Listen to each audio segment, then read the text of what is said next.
નમસ્કાર, આપ જોઈ રહ્યા છો ગુજરાત દર્શન સમાચાર। તો જોઈએ આજના મુખ્ય સમાચાર નવસારીથી। નવસારીના ધારાગરી ગ્રામ પંચાયત પાસે આવેલ નેશનલ હાઈવે નંબર 48 પર ગેરકાયદેસર દબાણો સરકારી જમીન પર કરાતા હોવાની રાવ ઉઠી છે। આ સરકારી જમીનો પર દબાણ દૂર કરવા માટે કલેક્ટર કચેરીને રજૂઆત પણ કરવામાં આવી છે। સરકારી જમીનમાંથી દબાણ દૂર કરવા જાગૃત નાગરિકે કલેક્ટરને આપી અરજી। રાજકોટમાં ગેમ ઝોનમાં બનેલી અગ્નિકાંડની ઘટના બાદ પણ નવસારી તંત્ર નિંદ્રાધીન હોય તેવું હાલ જોવા મળી રહ્યું છે। ધારાગરી બ્રિજની બાજુમાં આવેલ ગેરકાયદેસર અનેક ભંગારની દુકાનો, ટાયર અને કેરીના દુકાનધારકો પાસે ફાયર સેફટીની વ્યવસ્થા છે કે કેમ તે પણ એક તપાસનો વિષય છે।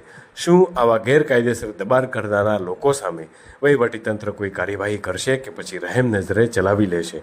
સર્વિસ રોડની બાજુમાં આવેલી દુકાનોમાં ફાયર સેફટીના અભાવે કોઈ ઘટના બને તો તેનો જવાબદાર કોણ રહેશે? તે પણ એક મોટો સવાલ છે। અર્જુન ભરવાડ, ગુજરાત દર્શન સમાચાર, નવસારી।